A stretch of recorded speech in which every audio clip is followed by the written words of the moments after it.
మిథున రాశి ఆదాయం 8, వ్యయం 11, రాజయోగం 1, అవమానం 7గా సూచిస్తుంది. వృధా కాలక్షేపాలకు అవకాశం ఇవ్వద్దు. కుటుంబ విషయాలలో అనుకూలత ఉన్నా సంవత్సరాంతంలో తెలియని భయానికి గురవుతారు.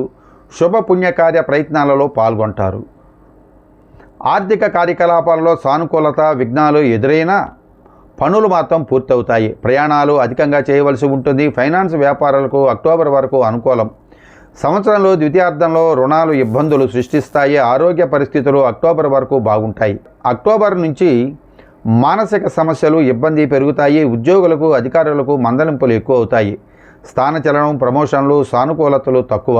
నూతన ఉద్యోగ ప్రయత్నాలు సఫలమవుతాయి. వ్యాపారస్తులు ఏడాది ప్రథమార్థంలో ఒత్తిడి లేకుండా వ్యాపారం చేస్తారు.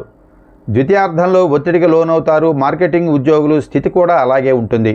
నూతన వ్యాపార ప్రయత్నాలకు అక్టోబర్ వరకు అద్భుతమైనటువంటి కాలం. షేర్ వ్యాపారకు మధ్యలో ఇబ్బందులు ఎదురవుతాయి. విద్యార్థులు సంవత్సర కాలంలో అనాలోచితంగా ప్రవర్తించే అవకాశం ఉంది.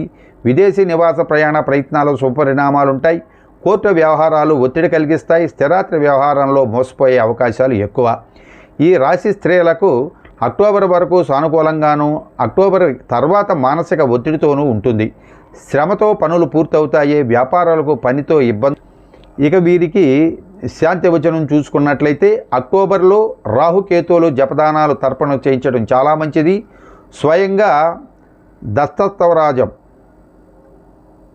స్వయంగా విష్ణు సహస్రనామ పారాయణం చేయడం శ్రేయస్కరం.